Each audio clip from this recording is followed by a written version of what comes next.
Olá, seja bem-vindo ao programa Diversidade. Nós gostaríamos de explicar uma coisa a todos os nossos amigos de casa. Para entender a deficiência, para entender as peculiaridades, as especificidades da deficiência, é preciso antes entender os números dessa deficiência. É preciso entender a população da qual nós estamos falando. Nós precisamos entender a complexidade do trabalho que exige pesquisas para atender um número grande de pessoas. Para falar sobre isso, falar número de pessoas com deficiência no Brasil, na escola e em todos os campos de atuação dos cegos e dos baixas visão no Brasil, nós trouxemos a Eliana Cunha, que é coordenadora da área de educação inclusiva da Fundação Dorina Novil. Tudo bem com você? Tudo bem.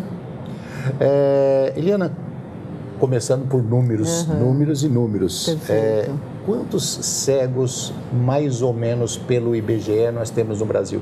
Então, nós temos o censo de 2010 do IBGE, em que há 6,5 milhões de pessoas com deficiência visual no Brasil, sendo que 6 milhões têm baixa visão e 500 mil cegos. O número de cegos é pequeno, então? É menor, a grande maioria, e essa prevalência, ela acontece mundialmente. Em todos os espaços em que nós temos atendimento de pessoas com deficiência visual, é uma proporção relativa de 3 a 4 pessoas com baixa visão para um cego.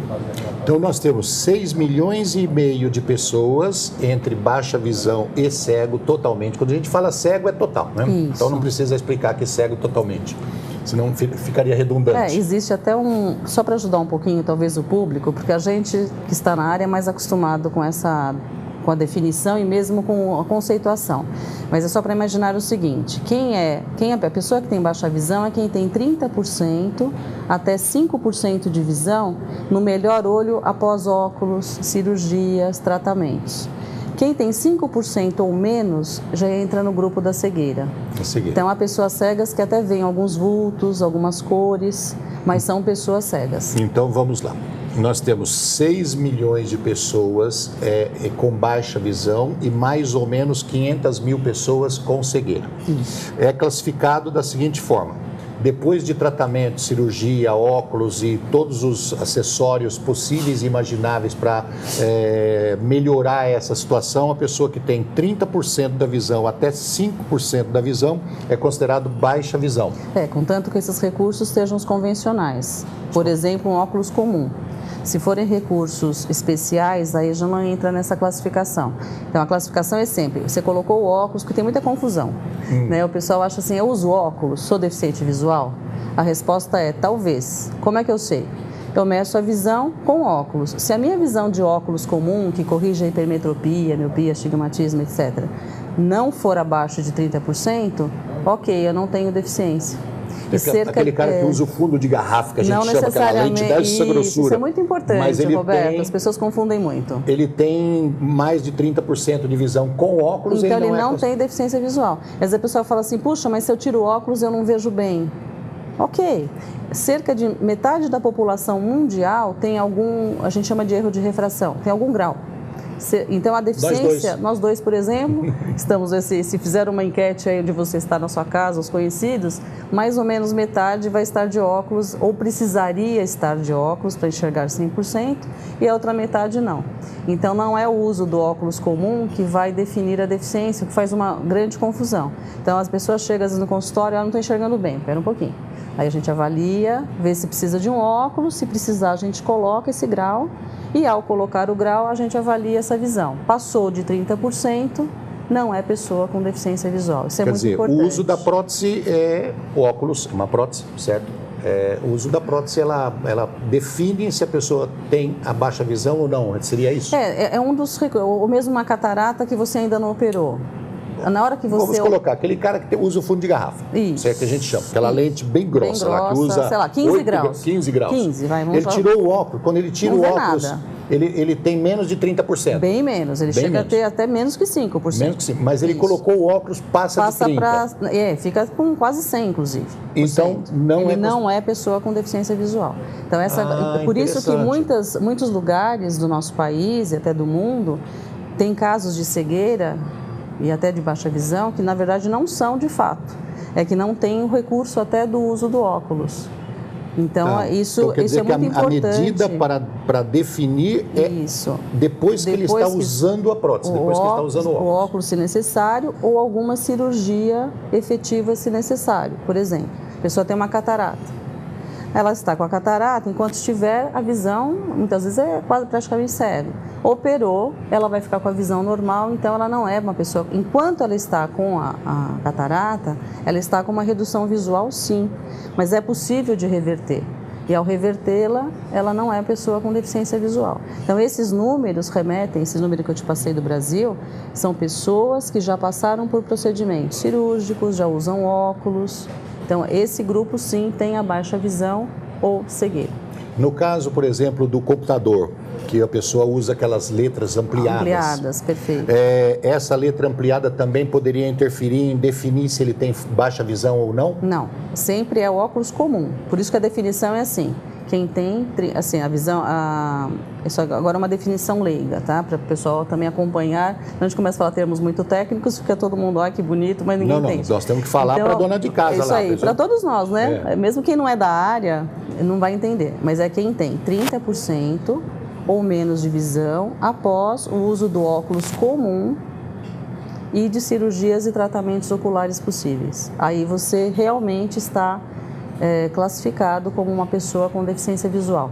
Se ela tem uma otimização da visão por meio de um recurso qualquer, seja ampliação, recurso tecnológico, computador, etc., aí não vale. O que vale realmente é a pessoa que, após o uso do óculos comum, continua com a redução visual. Então, como você disse, talvez esse número seja menor que 6,5 milhões, porque tem muita gente lá pelo lado norte do Brasil, nos lugares mais afastados, como Mato Grosso, Goiás, assim, não estou dizendo as capitais, mas os lugares assim, em sítios, fazendas, lugares mais afastados onde a pessoa não tem o recurso, não tem acesso a um óculos, não tem acesso a um bom oftalmologista, que ele poderia, de repente, sair da condição de baixa visão para normal. Então, esse número pode estar um pouco superestimado. Eu acredito assim, é um número, a estatística sempre é aproximado, né? E esse número é de 2010, então estamos esperando o próximo censo de 2020, né? Mas também dentro da estatística, há de se contar que é sempre um número que é por um recorte populacional, é uma projeção. Sim. Então, esses rincões também, esses locais, muitas vezes nem chega a questão de averiguação de estatística. Então, é bom para a gente ter uma ordem de grandeza, isso que é importante. Sempre estatística, a gente tem que levar em conta que existe uma aproximação. O que a gente conclui disso? É uma população grande, né? O que é o olhar mais objetivo e prático? É uma grande população que tem deficiência visual no país, isso no mundo também, cuja maioria se encontra numa condição chamada baixa visão, que é pouco conhecida, porque a pessoa faz uma série de atividades e outras não, e há níveis de perda também, a baixa visão mais severa, a moderada e a mais leve, e que é um grupo de pessoas que necessita de uma abordagem diferenciada para diminuir o impacto dessa deficiência, quer seja na escola, quer seja no trabalho, que inclusive pela própria característica da baixa visão, ele é difícil de ser percebido. Então, muitas vezes, nas escolas, no mercado de trabalho, há pouca atenção para a baixa visão. A própria pessoa com baixa visão tem dificuldade de se colocar como tal, como pessoa com deficiência, para fugir dos espelhos sociais. Então, ele vai se virando com aquela visão reduzida e acaba sofrendo uma série de dificuldades de desempenho, de estudo, de trabalho. Surdez na escola infantil, né? Muitas professoras achavam que tinha déficit de atenção, exato, que a criança tinha problema de deficiência intelectual e, na verdade, a criança não estava ouvindo. E a mesma coisa a questão da surdez também, há níveis de perda. Então, esses que não têm a perda total, eles são mais difíceis de serem percebidos no grupo e também de assumirem como tal. Porque como as pessoas tendem a ter um preconceito mesmo em relação à deficiência, a própria pessoa com baixa visão, que ela puder camuflar para poder não falar a respeito, ele se sente mais seguro, aparentemente. Porém, na prática, gera uma série de desconfortos. uma série de problemas de aprendizagem, uma série de problemas no mercado de trabalho. E depois eu também trouxe uns números para mostrar para vocês como isso é sério e que isso a gente está lutando para reverter. Eu vou aproveitar para dar um alerta. A Eliana Cunha é psicóloga, né, e é especializada nesse meio, trabalha desde os 2 anos de idade. 30 anos, tá? Não desde os 2 anos. 30 anos, desde os 2 anos de idade, trabalha nesse meio, conhece bastante. Uhum. Então, aproveitar isso que ela está falando para dar um alerta aos papais e às mamães. Se você tem algum problema com seu filho na escola, se você está sentindo que seu filho está tirando notas baixas, existe algum tipo de reclamação dos professores com relação ao comportamento do seu filho dentro da sala de aula, principalmente quando se fala em déficit de atenção, ou seja, a professora chega para você e fala: papai, o seu filho não presta atenção na aula, ou mamãe, sua filha não presta atenção na aula, seria conveniente que passasse por especialistas, oftalmologistas, otorrinos, verificar o nível de audição do seu filho, o nível de visão do seu filho, porque às vezes a criança nem sabe exatamente o que está acontecendo com ela, mas ela não está enxergando o que está sendo escrito no quadro negro. Ela não está ouvindo o que a professora está falando e ela está achando que aquilo é normal, que todo mundo é daquele jeito mesmo. Ela acha que todos os amiguinhos dela estão exatamente igual a ela, ou igual a ele, né? E não reclama, passa batido. Então é importante que se faça uma visita ao médico, se caso isso estiver acontecendo, e mesmo que não esteja, né, Eliana? Eu vou um pouquinho mais longe. Tem algumas questões que a criança nasce com a doença oftalmológica. Então, para ela, aquilo natural. O ideal é o seguinte, é que os bebês já façam uma primeira avaliação oftalmológica, enquanto bebezinho mesmo, porque tem uma informação bastante relevante. A visão se desenvolve até os 7 anos de idade. No primeiro ano de vida, há um salto muito grande de desenvolvimento. Do primeiro aninho ao 3º ano, um outro salto importante. E do 3º ano ao 7º, uma maturidade da visão. Então, nós não nascemos vendo o que nós vemos hoje enquanto adultos. Então, se nós privarmos a criança de algum estímulo, ou de alguma orientação, ou até de um simples óculos, nós podemos causar, sem perceber, uma deficiência visual nessa criança. E mesmo que ela tenha uma doença que não tenha cura, ela tem que receber as estimulações, as orientações adequadas para garantir o desenvolvimento completo. Porque a visão é o meio pelo qual, é o sentido pelo qual nós aprendemos muito. Então, o ser humano aprende com o outro observando. O pai chegar e falar assim, ele não consegue... mas não vou colocar óculos na minha criancinha de 3 anos de idade. Se precisar, deve. Tem que colocar. Tem criancinha de 6 meses com óculos, e tem óculos que ficam super... E sempre a questão da aceitação da criança em relação ao recurso está muito relacionada aos pais. Então, a família tem que ser a primeira a dar essas condições e vencer os seus obstáculos de preconceitos, etc. Nós estamos conversando com a Eliana Cunha, que é coordenadora da área de educação inclusiva da Fundação Dorina Novil. Nós vamos para um rápido intervalo e já voltamos.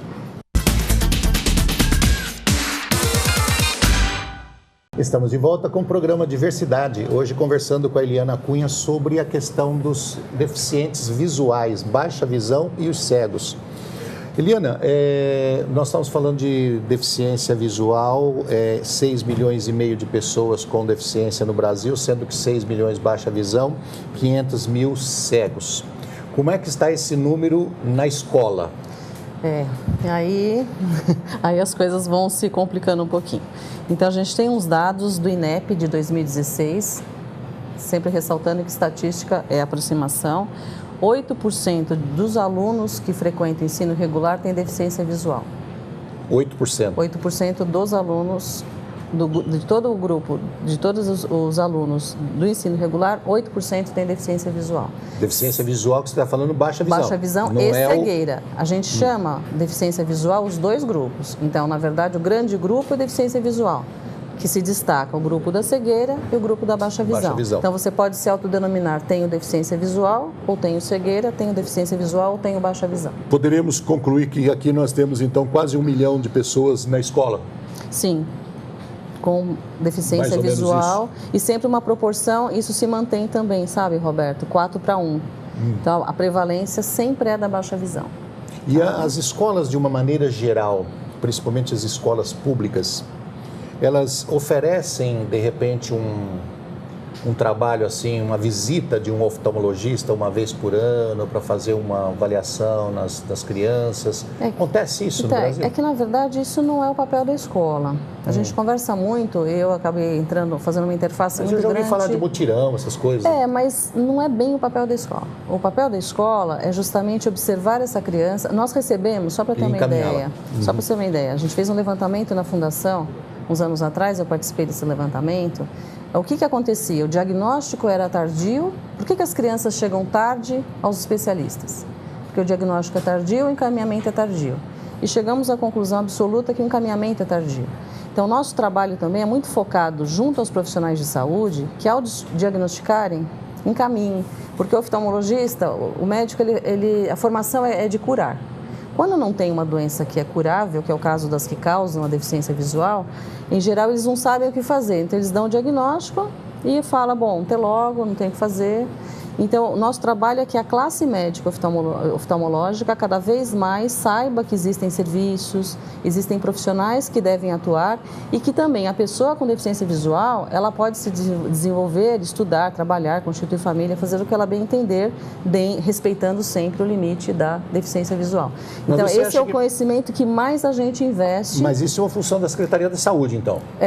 Já não é da educacional. Então, a educacional é perceber e, mais do que nunca, só para complementar essa ideia, é justamente ter os recursos na escola para propiciar a esse aluno, nos diversos níveis de escolaridade, ter os recursos, ter os materiais adaptados, ter uma abordagem atitudinal adequada para com esse aluno. Isso sim é o papel da escola, a formação do professor.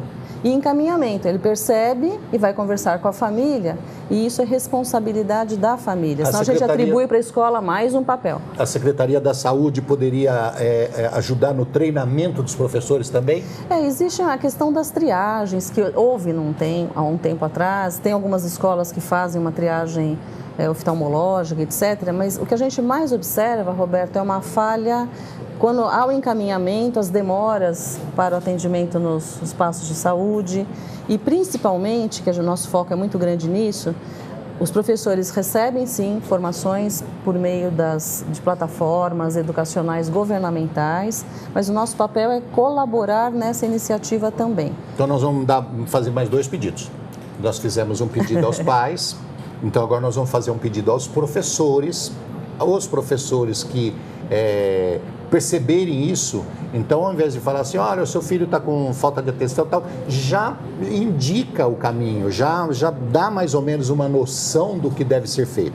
O segundo pedido que nós poderíamos fazer é o seguinte: as secretarias da saúde, secretarias de saúde de Estado, de São Paulo, da cidade de São Paulo e de todas as cidades do Brasil, de uma maneira geral, poderia, se faz, ampliar esse trabalho. Se não faz, começar a fazer um mutirão, uma visita, uma vez por ano nas escolas, principalmente as escolas primárias, né? Fazer um teste visual nas crianças, porque isso aí, além de ajudar a criança na sua estrutura física, biológica, social e tudo mais, ajuda também na questão da evasão.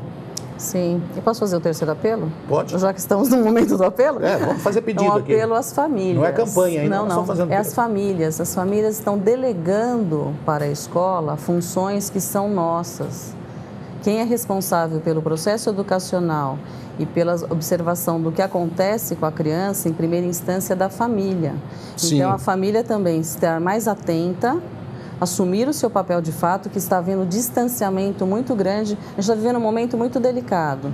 A família se distanciou da criança, do seu filho, e delegou para a escola. Quando a escola vai exercer um papel e vai fazer uma exigência ou uma cobrança típica de quem recebeu essa autoridade, é censurada pela família. Então, precisa quebrar, precisamos assumir os filhos que temos, cada um observar, indicar, e o que a gente escuta muito é fato. O professor, muitas vezes, ele percebe a dificuldade, ele vai falar com essa família e a família é reativa. Ah, não, meu filho não tem nada, você está vendo coisas... Meu filho é bonzinho. A negação do problema, porque o pior do que ter... Quando o filho apronta, não, meu filho é bonzinho, a senhora quer errado. Exatamente, é aquela história, eu não quero descobrir que ele tem alguma coisa. Então, romper esse medo, Porque o não conhecimento é o maior problema. Né? A gente tem que ir em busca da solução.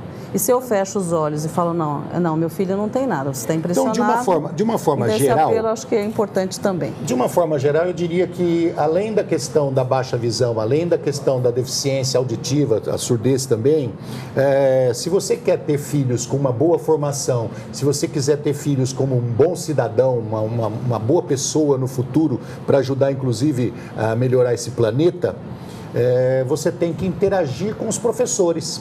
Também. Certo? Visitar a escola, conversar, ir na reunião de pais e mestres, ficar amigo dos professores, conversar com eles sobre os seus filhos. Eu acho que é a melhor forma, não é? Ou simplesmente receber um pedido em casa e achar que aquilo é uma perseguição do professor ou então uma...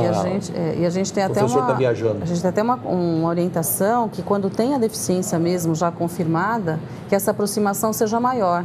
Porque o outro mito é assim, a família que tem a criança com deficiência é igual a qualquer família. O processo educacional vai ser igual. Não vai. Vai demandar mais atenção, vai demandar mais cuidados terapêuticos, médicos. Precisa haver essa aproximação, a escola... porque inclusive a formação do professor, ela é para o geral. Vamos supor, um professor sabe muito como lidar com a criança com deficiência visual, mas ela tem que conhecer aquele indivíduo. A casa tem que se aproximar da escola. Isso. Primeiro do seu filho, assumir as responsabilidades. E depois da escola. E da escola sempre, né? Uma comunicação constante. Vamos lá, nós temos pouco tempo agora, então nós estamos rápido. Mercado de trabalho.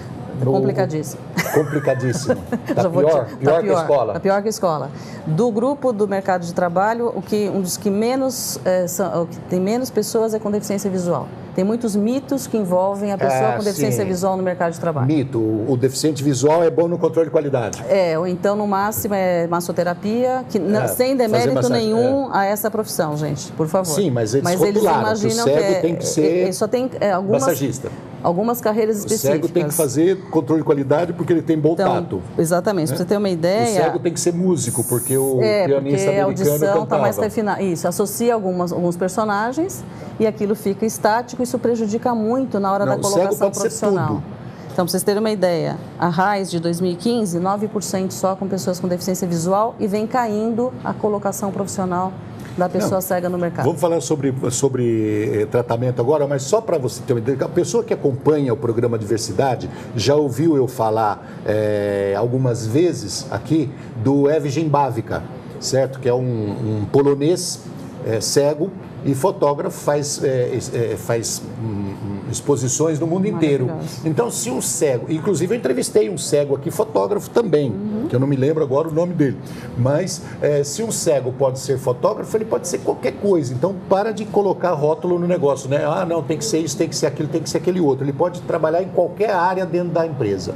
Certo? Em muitas áreas, salvo aquelas que necessitam, obviamente, de visão que comprometa ou a saúde dele ou daquilo que ele vai fazer. Até brinquei uns tempos desse atrás que o cego logo vai estar dirigindo, certo? Ele vai dar comando de voz para o carro e o carro vai. Aí já é outra... Então, entrando em tecnologia, de uns 50 anos para cá, Eliana, nós tivemos muitos avanços tecnológicos na questão da cegueira, certo? Nós temos, por exemplo, 50 anos atrás, catarata cegava. Agora não mais. Agora é um processo simples. O Monet ficou cego e pintou uma... Quem? O Monet. Ele ficou com baixa visão. Por catarata e não operou na época. E uma parte das obras dele foram pintadas com baixa visão e foram um sucesso também. Catarata cegava, não cega mais. Isso. Transplante de córnea.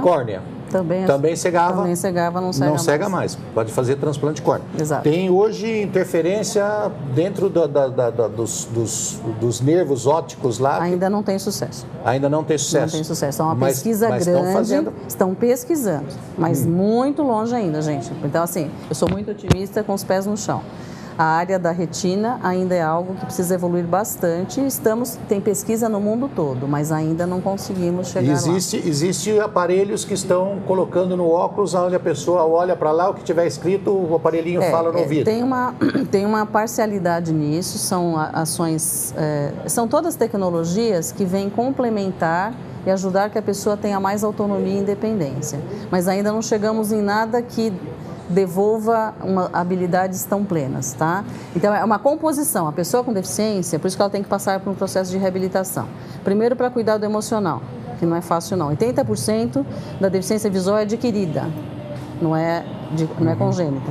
E depois desse processo, durante o processo de reabilitação, ver as tecnologias que mais se encaixam no perfil da pessoa.